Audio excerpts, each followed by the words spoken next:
Investment और finance की जानकारी के लिए Finnovations.com चैनल को जरूर सब्सक्राइब करें और नोटिफिकेशंस पाने के लिए बेल आइकन पर क्लिक करें। नमस्कार। आज के इस वेबिनार में आप सभी का स्वागत है। बात करने वाले आज हम कि फाइनेंशियल फ्रीडम को कैसे पाया जाए, कौन कौन से तरीके हैं, कौन कौन सी स्टेप्स हैं जिन्हें हमें फॉलो करना बहुत बहुत जरूरी है। कुछ डिटेल में सारे एसेट क्लासेस के बारे में आज हम बात करने वाले हैं जो आपको हेल्प करेंगे फाइनेंशियल फ्रीडम पाने में। साथ ही कुछ एग्जाम्पल्स की भी, लाइव एग्जाम्पल्स की भी हम बात करेंगे जिससे आपको ये सारी चीजें सीखने समझने में हेल्प होगी। शुरुआत करते हैं डिफरेंट एसेट क्लासेस से। जब भी हम बात करते हैं इन्वेस्टमेंट की, तो हम एक्स्ट्रा रिटर्न की बात करते हैं कि हमें कुछ रिटर्न मिलना चाहिए। मिस्टर वॉरेन बफेट कहते हैं, सिंपल सी बात वो कहते हैं कि अगर आपके पास जो भी आप काम कर रहे हो, चाहे वो बिजनेस हो या फिर आपका जॉब, वहां से एक जो इनकम आ रही है वो आपका है एक income source, that's one income source.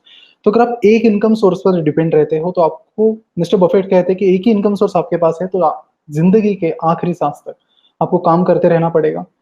But अगर आपके पास मल्टीपल इनकम सोर्सेस हैं तो फिर आपकी फाइनेंशियल फ्रीडम की जर्नी वहीं से शुरू होती है। और इन्वेस्टमेंट एक तरीका है जहां से आप वो एक्स्ट्रा इनकम कमा सकते हो। कई बार हम पैसिव इनकम की बात करते हैं, आज भी कई बार lot of time will be talking about passive income. जब पैसिव इनकम की बात करते हो तो पैसिव इनकम वो नहीं है कि जिसके लिए आप दिन रात मेहनत कर रहे हो और इनकम कमा रहे हो। पैसिव इनकम मतलब आपका पैसा आपके लिए काम कर रहा है। आपकी सैलरी हो या फिर बिजनेस हो, वहां से जो पैसा आ रहा है उसको आपको लगाना है काम पर, और काम पर वो पैसा लगेगा और वो आपके लिए काम करेगा। मतलब इसका मतलब ये है कि अल्टीमेटली आपको ये हमेशा ध्यान में रखना है कि जब आप सो रहे हो तब भी आपके लिए पैसा काम करना चाहिए। अगर वो हो रहा है तो समझ लेना कि आप पैसिव इनकम कमा रहे हो। अगर ऐसा नहीं हो रहा है कि आपने काम किया उतना ही आपको पैसा मिल रहा है, तो मतलब है कि आप सिर्फ एक्टिव इनकम कमा रहे हो, पैसिव इनकम आपके पास नहीं है। सो जनरली सारी चीजों को समझने से पहले बहुत डिटेल में हम पैसिव इनकम का कंसेप्ट समझेंगे। इस पूरे सेशन को हम 3 पार्ट्स में डिवाइड करेंगे। पहले पार्ट में हम बात करेंगे डिफरेंट एसेट क्लासेस की। सेकंड पार्ट में सारी स्टेप्स की, कौन कौन से स्टेप्स आपको फॉलो करनी चाहिए। थर्ड पार्ट में हम कुछ एग्जांपल्स प्लस आपके कुछ क्वेश्चंस लेने की कोशिश करेंगे जो फाइनेंशियल फ्रीडम से जुड़े हो। शुरुआत करते हैं डिफरेंट एसेट क्लासेस की। कौन कौन से डिफरेंट, पहला सवाल यह है कि वो कौन से एसेट क्लासेस हैं जिन्होंने सबसे ज्यादा रिटर्न दिया है पिछले 15-20 साल में। वो एसेट देखो, इन्वेस्टमेंट करने के बहुत ज्यादा तरीके हैं। पीपीएफ है, म्यूचुअल फंड है, स्टॉक मार्केट है, स्टार्टअप्स है, उसके बाद क्रिप्टो करेंसीज है, गोल्ड है एंड सिल्वर है, डिफरेंट काइंड्स ऑफ मेटल्स है। सबसे ज्यादा रिटर्न्स कहाँ से आए हैं? तो दो एसेट क्लासेस से सबसे ज्यादा रिटर्न्स आए पिछले 20 साल की। अगर हम बात करते हैं तो वो दो एसेट क्लासेस है, पहला है स्टॉक मार्केट एंड गोल्ड, दूसरा है गोल्ड। दोनों के रिटर्न्स अगर देखे जाए पिछले 20 साल के, तो मैं आपको बताता हूँ। स्टॉक मार्केट 2000 में सेंसेक्स 5,000 पर था, जो अभी है 36,000 पर। मतलब कंपाउंडेड सालाना, मतलब सेंसेक्स ने हर साल 11% का रिटर्न दिया है कंपाउंडेड सालाना। गोल्ड की बात करते तो गोल्ड था 4,500 4,600, साल 2000 बात की करो, आज से 20 साल पहले की। 4,500 4,600 का जो गोल्ड है आज आपको पता है 51,000। मतलब 5,000 का सेंसेक्स 36,000 पे आया, 4,500 का गोल्ड 51,000 गया। रिटर्न किसका ज्यादा है? गोल्ड का ज्यादा है। So gold has given higher returns compared to market. So gold has outperformed all the asset class, almost all the asset classes in the last 20 years. अगर हम नॉर्मल फ्लैट रिटर्न की बात करते हैं, नेट नेट सेंसेक्स निफ्टी के returns की बात करते हैं, पर्टिकुलर कंपनीज ऐसी कई सारी है जिन्होंने गोल्ड से बहुत ज्यादा रिटर्न दिए हैं। आप सिंपली बात करोगे, टीसीएस है, एचडीएफसी बैंक है, इन्फोसिस है, आयशर मोटर्स है, पेज इंडस्ट्रीज है, there are numerous companies who have given better returns than gold. But here what we are trying to tell you that these are the two asset classes जहां से सबसे ज्यादा रिटर्न्स आए, वो है गोल्ड और इक्विटी, मतलब स्टॉक मार्केट। और चाहे अदर इक्विटी मतलब क्या कि आप कंपनी के शेयर्स ले रहे हो, उसके बदले में कंपनी में इन्वेस्ट कर रहे हो। ऐसा आप कहाँ कहाँ कर सकते हो? आप कंपनी में इन्वेस्ट करते हो तब कर सकते हो। आप स्टार्टअप में इन्वेस्ट कर रहे हो, वो भी इक्विटी इन्वेस्टमेंट है, वहां पे भी अच्छे रिटर्न्स कमाने की अपॉर्चुनिटी आपके पास है। What is the main difference between gold and stock market, ये समझेंगे। उसके बाद पोर्टफोलियो डाइवर्सिफिकेशन का पॉइंट हम कवर करेंगे कि कितना पैसा आपको कहाँ कहाँ पे लगाना चाहिए आपके रिस्क के अनुसार। तो उसके बारे में हम डिटेल में आज बात करेंगे। सबसे पहले बात करते हैं कुछ गोल्ड की। और गोल्ड के साथ साथ जो चीज बहुत ट्रेंडिंग में चल रही है रिसेंटली, उसका नाम है क्रिप्टो करेंसी। क्रिप्टो करेंसी में कौन चल रहा है? बिटकॉइन। बिटकॉइन बहुत ज्यादा ट्रेंडिंग में चल रहा है पिछले 5-6 साल से। तो समझते हैं कि ये बिटकॉइन और गोल्ड का कंसेप्ट क्या है, प्राइस कैसे डिसाइड होती है, सप्लाई डिमांड ही सिर्फ फैक्टर है या दूसरे भी फैक्टर्स है। So let's begin. गोल्ड की जहां तक बात है, तो जब भी कोई भी इन्वेस्टमेंट आप कर रहे हो तो उसमें सबसे पहली चीज आपको देखनी है अंडरलाइंग एसेट्स। आप पूछोगे अंडरलाइंग एसेट क्या होता है, उसे भी समझ लेते हैं। स्टॉक मार्केट में जब आप किसी कंपनी में इन्वेस्ट कर रहे हो तो अंडरलाइंग एसेट क्या है? आपका अंडरलाइंग एसेट है वो कंपनी। अंडरलाइंग एसेट आपके लिए काम करना चाहिए। अंडरलाइंग एसेट अगर आइडल है मतलब कुछ कर नहीं रहा है, तो वो एक कंसर्न हो जाएगा। लेकिन आपको मेक श्योर करना है कि जहां पर भी आप इन्वेस्टमेंट कर रहे हो उसका जो अंडरलाइंग एसेट है वो आपके लिए तेजी से पैसा बना रहा है। जब भी आप लेट से एचडीएफसी बैंक में इन्वेस्ट करते हो, एचडीएफसी बैंक क्या कर रही है, बिजनेस कर रही है। आपका इन्वेस्टमेंट है उसमें, तो वो बिजनेस कर रही है, बिजनेस से प्रॉफिट कमा रही है, तो कुछ आउटपुट दे रही है आपको। इन टर्म्स ऑफ कंपनी प्रॉफिट कमा रही है, उसमें जो लगातार ग्रोथ वो दिखा रही है, जो भी चीजें हैं, so it is giving some output, so it is working for you. आपका स्टेक उसमें बढ़ जाएगा। धीरे धीरे आप स्टार्ट करते हो 0 पॉइंट, मतलब बहुत कम शेयर शुरुआत में लेते हो, धीरे धीरे अपना स्टेक बढ़ाते हो, 0.1%, 0.5% करते हो, 1%, 2%, जैसे जैसे बड़ा होता चला जाएगा वैसे वैसे आपका जो स्टेक है वो बढ़ेगा। तो आपका उस कंपनी में कंट्रोल भी धीरे धीरे बढ़ता चला जाएगा। आप धीरे धीरे ज्यादा स्टेक हो गया आपका, तो आप कंट्रोल बोर्ड ऑफ डायरेक्टर में चले जाओगे। 50% से ज्यादा जिस कंपनी में आप स्टेक लेते हो उसमें कंट्रोल आपका हो जाता है, राइट। तो यहाँ पर आपका फोकस ये होना चाहिए कि जो भी अंडरलाइंग एसेट है वो काम करता रहे।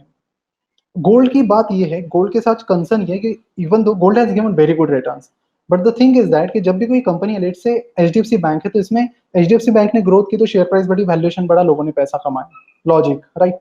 कोई भी कंपनी है लॉन्ग टर्म में ऐसे ही होता है कि अगर कंपनी ने अच्छा परफॉर्म किया तो रिटर्न मिल गया, नहीं परफॉर्म किया तो रिटर्न नहीं मिले। रिलायंस कम्युनिकेशन परफॉर्म किया, शुरुआत में नहीं किया, 800 रुपए का शेयर 1-2 रुपए पे आ गया। सिमिलरली टीसीएस की बात करते तो 1000 रुपए का शेयर, सॉरी 110 रुपए का शेयर 10 साल पहले जो था वो अभी 2200 रुपए पे है। क्यों? क्योंकि प्रॉफिट में, बिजनेस में ग्रोथ हुई है। गोल्ड का ऐसा नहीं है। गोल्ड का जो अंडरलाइंग एसेट है, मतलब जो गोल्ड है एज अ मेटल, वो कोई काम नहीं कर रहा है आपके लिए। उसकी जो प्राइस चेंज हो रही है वो सिर्फ सप्लाई और डिमांड से चेंज हो रही है, कोई तीसरा फैक्टर नहीं है। मतलब सप्लाई और डिमांड के पीछे भी कोई लॉजिक्स नहीं है। तो अगर आपसे कोई पूछता है कि गोल्ड की प्राइस क्या रहेगी, तुम बता सकते हो, तो आप लॉजिक भी नहीं प्रोवाइड कर सकती कि क्यों बढ़ेगी और क्यों कम नहीं होगी, राइट। सो बिकॉज उसकी जो प्राइस है गोल्ड की, गोल्ड का अंडरलाइंग एसेट कुछ काम ही नहीं करता है खुद के लिए, वो कोई आउटपुट नहीं दे रहा है कि जिससे उसकी खुद की वैल्यू बढ़े। जब कंपनी का आज का प्रॉफिट 100 करोड़ है, 5 साल बाद 1000 करोड़ हो जाएगा तो उसकी वैल्यू बढ़ेगी, क्योंकि उस कंपनी ने काम किया है, बिजनेस बढ़ाया है, आगे बढ़ी है कंपनी। गोल्ड में ऐसा नहीं होता है, गोल्ड एक आइडल है। तो ये चीज आपको समझनी है। सेम चीज, सेम थिंग्स इसमें भी है, क्रिप्टो करेंसीज में। वो भी खुद के लिए काम नहीं करते, वो खुद आउटपुट नहीं दे रहे कुछ। तो अगर आप किसी ऐसे एसेट क्लासेस में इन्वेस्ट कर रहे हो जो कोई आउटपुट नहीं प्रोवाइड कर रहा है, तो रिस्क सबसे ज्यादा उस एसेट क्लास में है, ये आपको समझना जरूरी है। सबसे ज्यादा रिस्क जो मेटल का रहेंगे, या फिर जो अंडरलाइंग एसेट्स जो खुद के लिए काम नहीं कर रहे, वहां पे सबसे ज्यादा रिस्क है। तो जिस तरह के गोल्ड ने रिटर्न्स दिए, तो पोर्टफोलियो में रखने में कोई मतलब गलत बात नहीं है कि गोल्ड को नहीं रखना है, बट ये चीज आपको पोर्टफोलियो बनाते वक्त सबसे ध्यान में रखनी है कि ऐसे क्लास में आप रिस्क वाइज चीजें निकालोगे तो वो क्लास सबसे रिस्की होगा जिसका अंडरलाइंग एसेट उसके लिए काम नहीं कर रहा है। गोल्ड का जो अंडरलाइंग एसेट है, यानी गोल्ड मेटल, वो उसके लिए काम नहीं करता है। बिटकॉइन खुद के लिए काम नहीं करता है। उसका जो आउटपुट है यानी प्राइस है, 100% सिर्फ सप्लाई एंड डिमांड पे डिपेंड है। अगर हम स्टॉक मार्केट के शेयर्स की सप्लाई डिमांड करते हैं, सप्लाई डिमांड की बात करते हैं, तो लॉन्ग टर्म में होगा क्या कि जिस कंपनी की ग्रोथ ज्यादा होगी उसकी डिमांड बढ़ती चली जाएगी, प्राइस बढ़ती चली जाएगी, और उसका जो वैल्यूएशन रहेगा उसके अनुसार प्राइस ऊपर चली जाएगी। लेकिन गोल्ड में ऐसा नहीं है। कोई गोल्ड ने आउटपुट ही नहीं दे रहा है तो फिर कैसे पता करोगे गोल्ड अच्छा परफॉर्म कर रहा है या नहीं कर रहा है? तो people are just buying it इधर टू वियर इट, या फिर वियर करने के लिए, या फिर कुछ और चीजों के लिए, वो जस्ट सेविंग के लिए, इन्वेस्टमेंट के लिए वो खरीद रहे हैं। तो ये चीज आपको समझना बहुत जरूरी है। तो पहला फैक्टर आज हमने ये समझा है कि रिस्क की जब बात करते हैं तो वो एसेट क्लास सबसे ज्यादा रिस्की है जहां पर अंडरलाइंग एसेट काम नहीं कर रहा है, जैसे कि गोल्ड, सिल्वर, प्लैटिनम, यानी जो भी मेटल है, वो बिटकॉइन वगैरह। सो ये एक स्पेशल कैटेगरी है। Now we will talk about the category of stock market कि यहाँ पे कैसा है सिस्टम रिस्क का। तो इस क्लास के बाद जो रिस्क है ज्यादा, वो obviously stock market and companies में, इक्विटीज में है। बिकॉज यहाँ पे आपको पूरा एनालिसिस करना पड़ता है उन कंपनीज को ढूंढने के लिए जो अच्छा परफॉर्म कर सकती है। आपका आपने सोचा कि ये कंपनी है, फॉर एग्जाम्पल आपको लगता है कि एचडीएफसी बैंक है, आगे चल के भी बहुत तेजी से ग्रो होगी, लेकिन नहीं होती है, तो फिर आपको उसका अंजाम भुगतना पड़ेगा in terms of return. Return कम मिलेंगे आपको। अगर कंपनी की ग्रोथ रहेगी ज्यादा तो आपको ज्यादा रिटर्न मिलेंगे। लेकिन प्रॉब्लम यह है कि हर टाइम वो प्रेडिक्ट करना इम्पॉसिबल है, कोई नहीं कर सकता ये चीज। Nobody can predict it कि कंपनी आ गई, मतलब आपने 10 कंपनीज का एनालिसिस किया, आपको लगता है कि इनमें से 3 कंपनीज आगे चल के ग्रो करेगी, तो गारंटी नहीं है कि पूरी 3 कंपनीज करेगी, उसमें से 1 या 2 कंपनीज में भी कर भी ना सके। तो यहाँ पे जरूरत होती है पोर्टफोलियो को डाइवर्सिफाई करने की। पूरी दुनिया में कोई भी इन्वेस्टर हो, चाहे मिस्टर वॉरेन बफेट हो, पीटर लिंच हो, कार्लोस स्लिम हेलू हो, या फिर जोएल ग्रीनब्लैट हो, चार्ली मंगर हो, कोई भी इन्वेस्टर ले लो, पोर्टफोलियो डाइवर्सिफिकेशन हर किसी को करना पड़ता है। Because nobody can be 100% right. Nobody can be 100% right in the field of investment और stock market. Exact predict करना very very difficult, almost impossible है. हर एक चीज, हर एक कंपनी की ग्रोथ को प्रेडिक्ट करना. दैट्स वाई आपको करना ये होता है कि आपके पोर्टफोलियो में एटलीस्ट, देखो क्या है ना कि जो 100% पोर्टफोलियो, आपको पूरा का पूरा पैसा स्टॉक मार्केट में नहीं डालना होता है. लेट से हम उसके बारे में भी बात करेंगे कितना कहाँ पे करना है.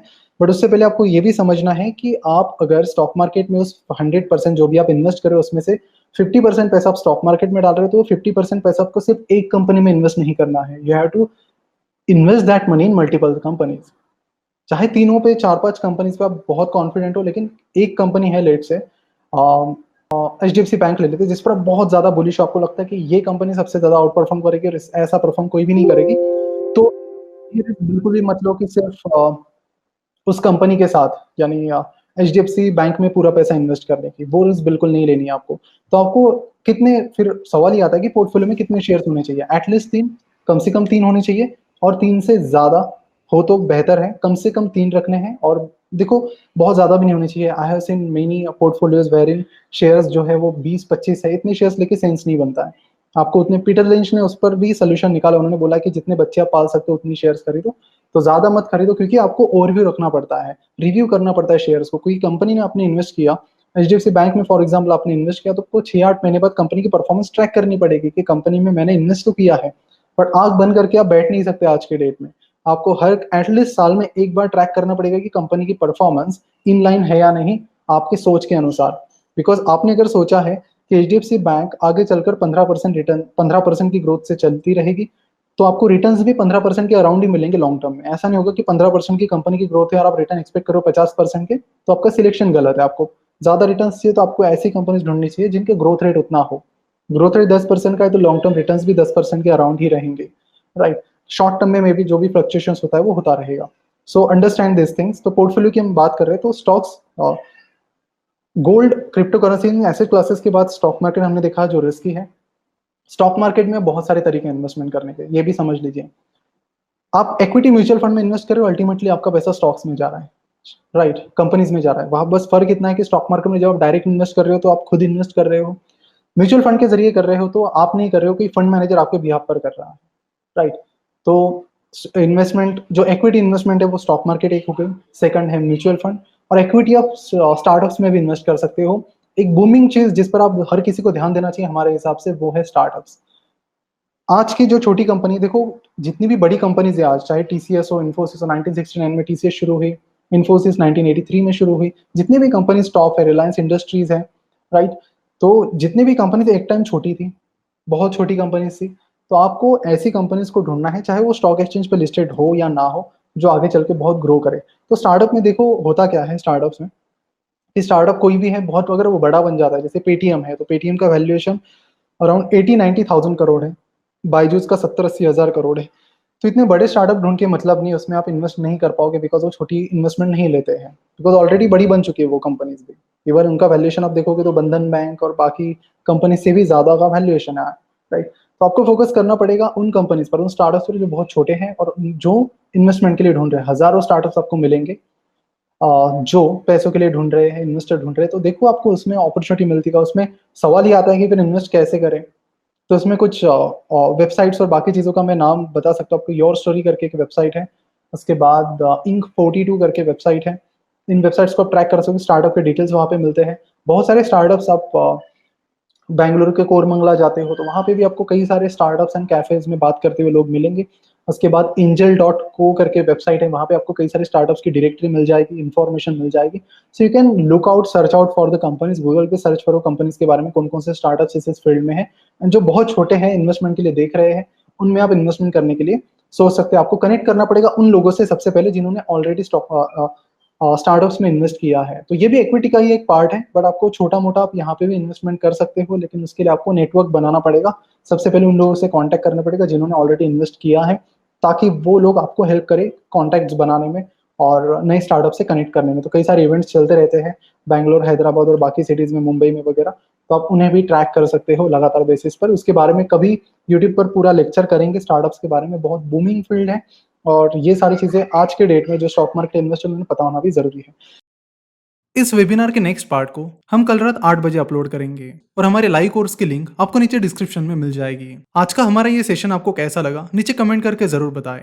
जरूर इस सेशन को अपने सारे दोस्तों के साथ भी शेयर कीजिए। आज का ये सेशन देखने के लिए आपका बहुत बहुत धन्यवाद।